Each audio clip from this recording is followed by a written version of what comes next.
শুভ সন্ধ্যা। মাটির কথা অনুষ্ঠানে আপনাদের সঙ্গে রয়েছি আমি হাসিবুর রহমান। শীত তাহলে এসেই গেল।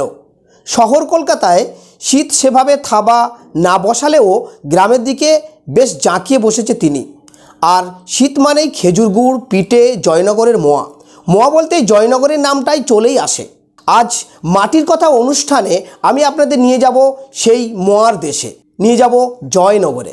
জয়নগরের মোয়া হলো কনকচুর ধানের খই, খেজুর গুড় ও গাওয়া ঘিয়ের তৈরি একটি অতি জনপ্রিয় মিষ্টান্ন। ভারতের পশ্চিমবঙ্গ রাজ্যের দক্ষিণ 24 পরগনা জেলার জয়নগর শহর এই মিষ্টান্নের জন্য খুবই বিখ্যাত। জয়নগর শহরের পূর্ণচন্দ্র ঘোষ ওরফে মুচকি বাবু এবং নিত্যগোপাল সরকারকে জয়নগরের মোয়ার বাণিজ্যিক বিপণনের পথিকৃৎ বলে ধরা হয়। পরবর্তীতে কলকাতা সহ সমগ্র দক্ষিণবঙ্গে এটির জনপ্রিয়তা বৃদ্ধি পায়। এটি একটি জনপ্রিয় মরশুমি মিষ্টান্ন।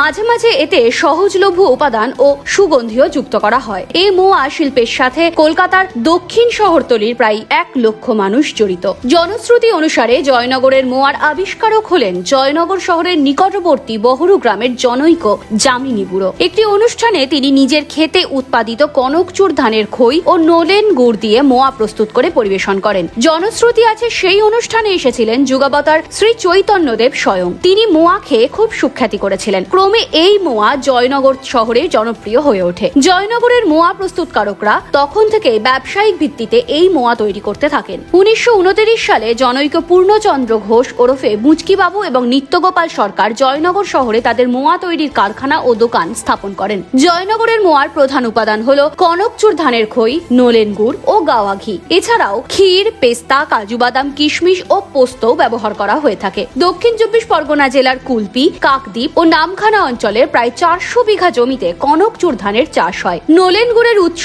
খেজুর গাছ। শীতকালে খেজুর গাছ থেকে রস সংগ্রহ করেন শিউলিরা। সবচেয়ে উৎকৃষ্ট মানের রস পাওয়া যায় জিরেন কাঠ, অর্থাৎ যে খেজুর গাছকে কয়েকদিন বিশ্রাম দেওয়া হয়েছে এমন গাছ থেকে। জিরেন কাঠ থেকে রস সংগ্রহ করে 3 দিন রাখা হয়। তারপর সেই রস ঢিমে আঁচে জাল দিয়ে তৈরি হয় নলেন গুড়। জয়নগরের মোয়া অনেক ধরনের উপাদান যুক্ত করে তৈরি করা হয়। এতে খেজুরের গুড়, কনকচুরের খই, এলাচি, পেস্তা, কাজু, কিশমিশ, গাওয়া ঘি মেশানো হয়। এই মিষ্টি শীতকালে নভেম্বর থেকে ফেব্রুয়ারিতেই তৈরি করা হয়। সেই সময় জয়নগর শহর ও তার আশেপাশের 250টি মিষ্টির দোকানে জয়নগরের মোয়া তৈরি করা হয়। জয়নগরের মোয়া উৎপাদনে শ্রীকৃষ্ণ মিষ্টান্ন ভান্ডার একমাত্র পুরাতন দোকান, যা 1929 সালে জয়নগরের মোয়ার বিক্রয় শুরু করে। এই জয়নগরের মোয়া ভারতের ভৌগোলিক স্বীকৃতি বহন করে। বর্তমানে জয়নগরের মোয়া ব্যবসা অন্যান্য মিষ্টির ব্যবসার সাথে খাপ খাওয়াতে ব্যর্থ হচ্ছে এবং এটি অলাভজনক ব্যবসা হিসেবে ধরা হয়। সেখানকার লোকজনের দাবি যে জয়নগরের মোয়াতে নকল উপাদান ব্যবহার করা হয়। জয়নগরের মোয়া উৎপাদনের উপাদান সমূহ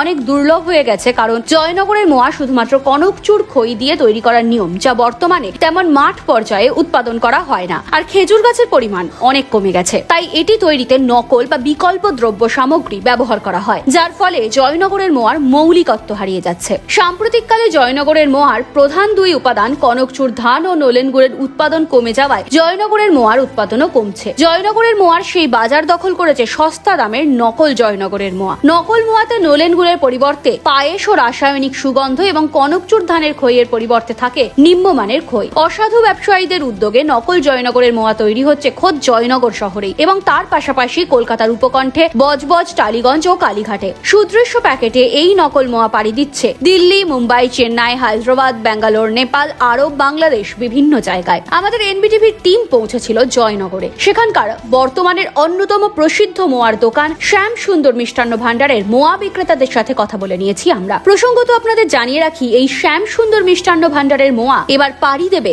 সুদূর আমেরিকার ল্যাবে এই মোয়া ফুড টেস্টে পাশ করে জিতে নিয়েছে আমেরিকার মন। ঠিক আছে, সেই জগৎ বিখ্যাত মোয়া জয়নগরের এই যে মোয়া, আপনার এই মোয়া কত দূর পর্যন্ত যায়? মোয়া আমাদের পশ্চিমবঙ্গ ছাড়া এই দেশের বিভিন্ন জেলা থেকেই তো আসেনি, এছাড়া এখন মোয়া সুদূর পাড়ি দিচ্ছে বিদেশেও। Canada, America, England, Australia, Saudi Arab, Bangladesh তো যায়। বাংলাদেশ, নেপাল তো ওরা বাংলাদেশ তো এমনি মোয়া নেওয়ার জন্যই এখানে চলে আসেন। একটা ভালো খবর আপনাদের একটা দিচ্ছি, সেটা হচ্ছে এবছর কলকাতার খ্যাতনামা মানে এক্সপোর্ট ব্যবসায়ী তারা এসেছিলেন, কোম্পানি, তারা এসে বলছিলেন আমরা আমেরিকাতে মোয়া এক্সপোর্ট করব। তা আমরা ওনার সঙ্গে কথাবার্তা আলাপ আলোচনা রাজি হওয়াতে উনি আমাদের মহা প্রথম নিয়ে আমেরিকাতে পাঠিয়েছেন। সেই পাঠানোর ফলে সেই আমেরিকান যে ল্যাব, সেই ল্যাবে আমাদের টেস্ট হয়েছে, টেস্টে আমরা সিলেক্ট হয়েছি এবং ওনারা বলেছেন ওনাদের কাছে যে আমরা এরকম আগে কোনো দিন আমরা পাইনি, ইন্ডিয়া থেকে এরকম কোনো দিন পাইনি, আমরা এই আপনারা আনবেন, আমরা নেব, আমরা আমাদের এখানে সকলের কাছে তুলে ধরবো। মানে এরম যে আমেরিকান ল্যাবে আমাদের টেস্ট করে এরকম স্বীকৃতি পাবে, হ্যাঁ, আমরা নিজেরা এটা মানে ভাবতে পারিনি। আমাদের এই খবরটা পেয়ে খুব ভালো লাগছে এবং আমিও আমার যারা ক্রেতা বা দর্শক যাই বলুন না কেন, আমি তাদেরকে এটা জানাতে চাই, এটা সত্যিই মানে আমেরিকান ল্যাব তো মানে সবচেয়ে মানে খাবার দাবারের উপর যে ওনার পরীক্ষা নিরীক্ষা করেন এরকম কোথাও সাধারণত হয় না, কিন্তু সেখানে আমরা চান্স পেয়েছি। এটা শুনে আমাদের খুব ভালো লাগছে এবং ওনারা এটা এই গত সপ্তাহে হয়েছে, এবারে আমাদেরকে নিয়ে যাবেন কথা দিয়েছেন এবং ওনাদের যে রিপোর্টগুলো আমাদেরকে দেবেন বলেছেন। আমাদের এটা 44 বছরের দোকান শুরু থেকেই প্রত্যেক বছর মোয়া হয়। 44 বছর ধরে আমরা এই সুনামের সহিত মোয়া তৈরি করে আসছি। ভালো নলেন গুড় এবং আপনার কনকচুর ধানের খই, এই দুটো প্রথম এবং প্রধান উপাদান। এছাড়া যেগুলো লাগে ভালো ঘাওয়া ঘি, আমরা যেমন শ্রীঘৃত যেটা বলে সেই ঘি ছাড়া আমরা কাজ করি না। এছাড়া কিশমিশ, কাজু বাদাম, এলাচ, পেস্তা এবং আর যেটা লাগে আমরা যেটা অন্যান্য দোকানের থেকে বিশেষত্ব যেটা আলাদা, সেটা হচ্ছে মানে আমরা যে ক্ষীরটা দিই খোয়া ক্ষীর, সেটা আমরা এখানে তৈরি করে দিই। আমাদের মোয়া আমাদের রাজ্য সরকার থেকে যেখানে পাঠান, উনি তো বিভিন্ন জায়গায় যান, সম্প্রতি গোয়ায় গেলেন, আমাদের এখানে নিয়ে গেছেন মুখ্যমন্ত্রী। প্রকৃত জয়নগরের মোয়া প্রস্তুতকারীদের মতে নকল জয়নগরের মোয়া স্বাদে আসল জয়নগরের মোয়ার ধারে কাছেও নয়, কিন্তু সস্তা ও সহজলভ্য হওয়ার কারণে এই নকল মোয়া বাজার দখল করে ফেলেছে। এর ফলে সাধারণ ক্রেতারা প্রকৃত জয়নগরের মোয়ার স্বাদ পাচ্ছে না। তারা নকল মোয়ার নিকৃষ্ট স্বাদের উপর ভিত্তি করেই জয়নগরের মোয়া সম্বন্ধে নিজেদের মতামত তৈরি করছেন, যার ফলে প্রকৃত জয়নগরের মোয়ার সুনাম নষ্ট হচ্ছে। ক্রেতাকে আসল মোয়া সম্বন্ধে সচেতন করতে 2014 সালের জানুয়ারি মাসে বহরু হাই স্কুলের মাঠে জয়নগরের মোয়ার মেলা বসে। নকল মোয়ার সাথে পার্থক্য বোঝাতে প্রত্যেকটি স্টলে মোয়ার পাশাপাশি কনকচুর ধানের খই ও নলেন গুড়ও রাখা হয়। তবে বর্তমানে মোয়া প্রস্তুতকারকদের দাবি খেজুর রস সংগ্রহ করা কঠিন হয়ে পড়ছে, কারণ এই খেজুরের রস সংগ্রহ খুবই কষ্টসাধ্য কাজ। তাই এই সব কাজে শ্রমিক বা শিউলিরা নিজেদের এই কাজ থেকে সরিয়ে নিচ্ছেন। প্রচুর কষ্ট, কষ্ট মানে এর কষ্ট কোনো সীমা নেই। এই ধরে নাও হচ্ছে এই খাওয়া দাওয়া করে বেরিয়েছি, এইবার যাব হচ্ছে 5টার সময় বাড়ি, 5টার সময় বাড়ি যাব, 5টার সময় বাড়ি গিয়ে এইবার হচ্ছে সন্ধ্যের সময় ওই আলটা বানাতে হয়, বসে বসে আলটা বানাবো, 8টা 9টা পর্যন্ত আলটা বানাবো, যে মানে মাটির হাঁড়ি যে গুড়টা যায় আলটা বানাবো, তারপরে খাওয়া দাওয়া করে তাও শোবো। আবার এবার ভোর 3টের সময় উঠবো, ওই গায়ে নামানো শুরু হবে আর সকাল এখন হচ্ছে এই সারাদিন চলতে রইল।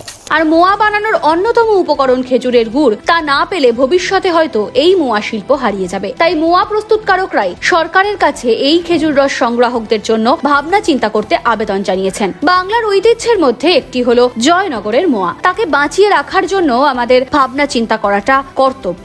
আশা করি পশ্চিমবঙ্গ সরকার বিষয়টাকে গুরুত্বের সঙ্গে দেখবেন। Bureau report, NBTV. এতক্ষণ মাটির কথা অনুষ্ঠান নিয়ে আপনাদের সঙ্গে ছিলাম আমি হাসিবুর রহমান। শুনতে থাকুন, দেখতে থাকুন মাটির কথা অনুষ্ঠান। প্রতি সপ্তাহে আমি আপনাদের জন্য নিয়ে আসবো নতুন নতুন সাহস সঞ্চয়ের গল্প।